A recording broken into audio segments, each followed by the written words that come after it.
Hey guys, my name is Andrea Best and welcome to my brand new YouTube channel. So on my channel, you're gonna find mommy tips, you're gonna find some family trips. I'll be introducing you to my husband and my baby girl. So you'll just find everything family and everything fun here, hopefully, maybe. But today we're going to be talking about my major keys to a successful breastfeeding journey. These are the things that I've done that have helped me, and hopefully I can help you guys as well. So stay tuned and let's get into it. So the first thing that I made sure that I did to ensure that I really got the hang of this breastfeeding thing was trying to breastfeed when Amani was just born. So she got measured, she got weighed, and she latched on right away. So they didn't take her off to do any of the tests right after they're born. I made sure that I wanted to do skin to skin. So I know everyone doesn't have that opportunity, but if you can, I would recommend definitely trying to do that skin to skin when they're first born. I really think that that created the bond that that I needed. It certainly helped me. I'm not sure if it helped Imani at all, but it definitely helped me. So I just tried to get her to latch on right away. She did latch on right when we were doing skin to skin, but after a while, she was having a little bit of problems.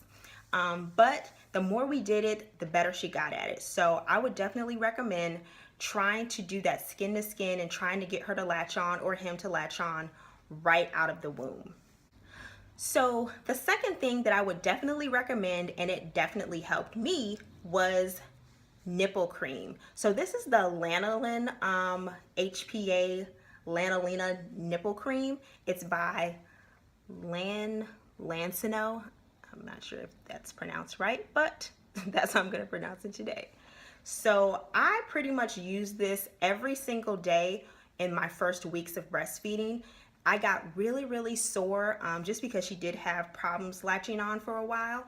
I got really sore, my nipples got really cracked and raw, and this stuff worked wonders. So I would put it on right after she nursed just so I can be soothing my breast in between feedings, and then when she nursed the next time, it was a little less painful. I even use this now. Imani's 9 months.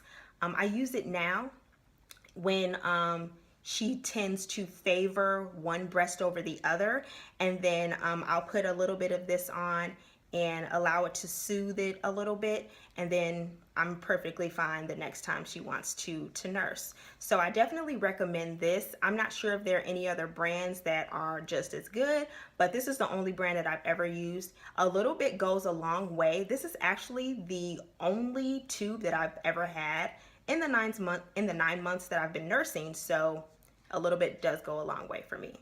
So the next major key to my successful breastfeeding journey are nursing pads. Now, this is not necessarily something that you need, but for me, I needed them. I produced milk very quickly, and when I say quickly, I mean it was like an overflow to the point where there was a time that I was actually engorged. It was right after my milk supply came in, so just a couple of days after I had given birth, my milk supply came in very quickly, and it came in full force. So I was very engorged, and these just help to keep my shirts dry, my bras dry. There was a time when they were getting filled, and I actually had to change brands because that wasn't working for me. So these are the Medela disposable nursing pads, and I can open them up so you can see what they look like. They just look like this. They come in a little package. You open it up and they come with the adhesives, and you stick it inside of your bra and you're good to go. I like this brand better. It seems to be more absorbent to me. I forgot the other brand that I used, but I actually order these from Amazon. I like to get the big pack. This one is 120 pads. I like to get the big pack. When I see that I'm running out, I just order it again on Amazon and it comes right in. So I'm definitely a fan of nursing pads because without them, I would look pretty crazy walking around. Even today, I still use them. So that's something that I definitely need and I recommend because they're not that expensive. I think these were $8 or $9 for 120. So I guess that's pretty reasonable from Amazon, and you just throw them away when you're done. So my next major key is not necessarily a product, but it's definitely something I feel every nursing mother should have. It is water. Now, I actually got this jug from the hospital once I gave birth, and they just gave this to me. The first thing I actually requested, they asked me, what would you like to drink? We can get you anything, juice, anything. And I was like, I just want some ice cold water.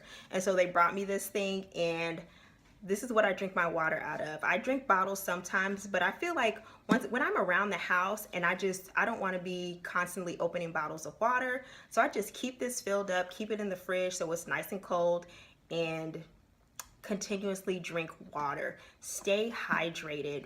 When I first started nursing, when I was at home, I always woke up in the middle of the night dying of thirst. And so I always made sure that I kept this with ice in it right next to my bed. So I still use it today. Keep my water filled in this. It's definitely a major key to making sure that you can keep your milk supply. I'm not sure if that's a proven fact, but I feel like being hydrated helps that. So another thing I feel like helps me to be successful with breastfeeding is having my pump. So I got my breast pump through my insurance. It's actually a Medela pump, the same company as the breast pads that I just showed you.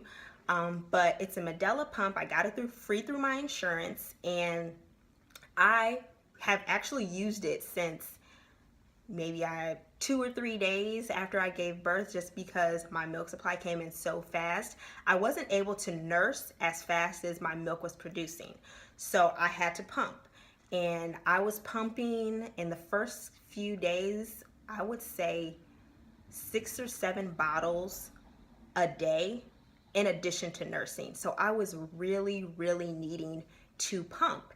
And my breast pump works wonders. I mean, it's just it's just amazing, because that's actually what I use when I'm not with Monty. Obviously, she uses bottles, and so I just pump my milk, and she has those bottles ready whenever we want to go out on a date. So whenever she's with her dad, I just pump a few bottles and I can be on my way.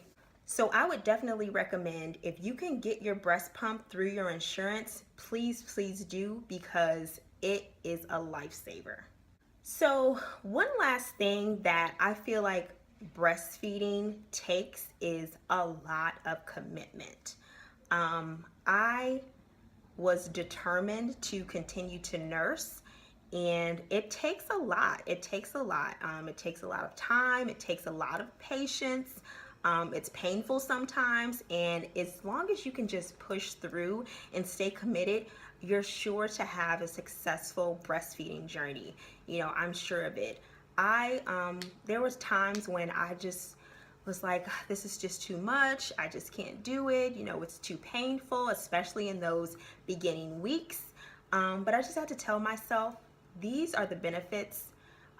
This is really going to help Monty. You know, I just had to keep telling myself, it's so rewarding for her, but for me too. It's just a bond that I really love. I really love nursing her, and we get to bond, and we just get to sit and focus on just nursing. You know, we turn the TV off even in the morning. We pray while we nurse, and so that's just something that I feel creates a bond for us. And so I enjoy nursing. I enjoy that time that we get to spend together. So definitely the commitment is something that you'll have to really focus on, and you're bound to have a successful breastfeeding journey. If you guys have any more tips and tricks, please let me know in the comment section, because I want to continue to have a successful breastfeeding journey so I can use all the help I can get. Please remember to subscribe to my channel and like this video. Thank you so much for watching, and I'll see you guys next time. Bye.